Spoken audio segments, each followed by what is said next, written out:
ધંધુકાના પુનિતનગરમાં કડકડતી ઠંડીમાં તસ્કરોએ તરખાટ મચાવ્યો।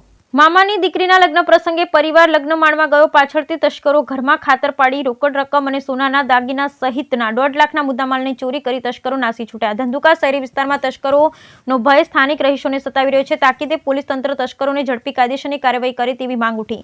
ધંધુકાના જૂના પુનિતનગર ખાતે રહેતા પતિ પત્ની પોતાનું ઘર બંધ કરી લગ્ન સાળંગપુર ગયા હતા। તે દરમિયાન તસ્કરોએ દરવાજાના નકુચા તોડી ઘરમાં પ્રવેશી કબાટ અને તિજોરીમાંથી રોકડા રૂપિયા, સોનાના ઘરેણા મળી કુલ 1.30 લાખના ચોરીની ઘટના પુનિતનગર વિસ્તારમાં બની છે। આ બનાવની મળતી વિગત મુજબ ધંધુકાના જૂના પુનિતનગર ખાતે રહેતા રામદેવભાઈ રૂપસંગભાઈ ચૌહાણ અને પત્ની ઘરને તાળું મારી સાળંગપુર ખાતે મામાની પુત્રીના લગ્નમાં ગયા હતા। તે દરમિયાન ઘરના મેઇન ડેલનાનો નકુચો તોડી બંને ઘરના દરવાજાના નકુચા તોડી નાખી અજાણ્યા શખ્સો રૂમમાં પ્રવેશી ઘરવખરીના સરસામાન વેરવિખેર કરી નાખ્યો હતો અને ઘરની તિજોરીનો લોક તોડી અને તિજોરીમાં રાખવામાં આવેલ સોનાની બુટ્ટી, સોનાની સટુની ચોરી કરી શખ્સો બાજુના રૂમમાં રાખવામાં આવેલ કબાટનો નકુચો તોડી કબાટમાં રાખવામાં આવેલ રોકડ રૂપિયા 40,000, સોનાના ઘરેણા મળી કુલ 1,30,336ની ચોરી કરી નાસી છૂટ્યા હતા।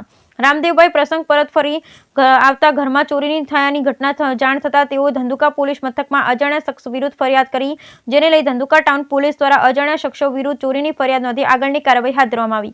જ્યારે તસ્કરોની કરવામાં બેફામ બન્યા છે ત્યારે સ્થાનિક રહીશોએ તાકીદે પોલીસ તસ્કરોને ઝડપી જેલ હવાલે કરી કાયદેસરની કાર્યવાહી કરે તેવી ઉઠવા પામી છે, જેથી પુનિતનગરમાં રહીશો ભય અને ડર વગર શાંતિથી રહે તેવી પોલીસ તંત્ર પાસે અપેક્ષા રાખી રહ્યા છે। ધંધુકામાં બંધ મકાનમાં રૂપિયા 1.30 લાખની ચોરીની ઘટના સામે આવી, જેમાં બંધ મકાનોને ટાર્ગેટ કરી ચોર ટોળકી ત્રાટકી અને ધંધુકાના અનેક વિસ્તારમાં તસ્કરોએ ખાતર પાડ્યું, જેને લઈ ધંધુકા પંથકમાં ભયનો માહોલ છવાયો છે। છેલ્લા 15 દિવસમાં તસ્કરો દ્વારા ધંધુકાના મોઢવાડા, મિલન park society, કૃષ્ણબાગ, Punitnagar, professor colony જેવા વિસ્તારમાં ચોરીને અંજામ અપાયો। પોલીસે આ સંદર્ભે તપાસ ચલાવી રહી છે। વારંવાર થતી ચોરીની ઘટનાથી પોલીસ પ્રશાસન પર પણ લોકો સવાલ ઉઠાવી રહ્યા છે। બ્યુરો રિપોર્ટ મહેશભાઈ ઉતરિયા।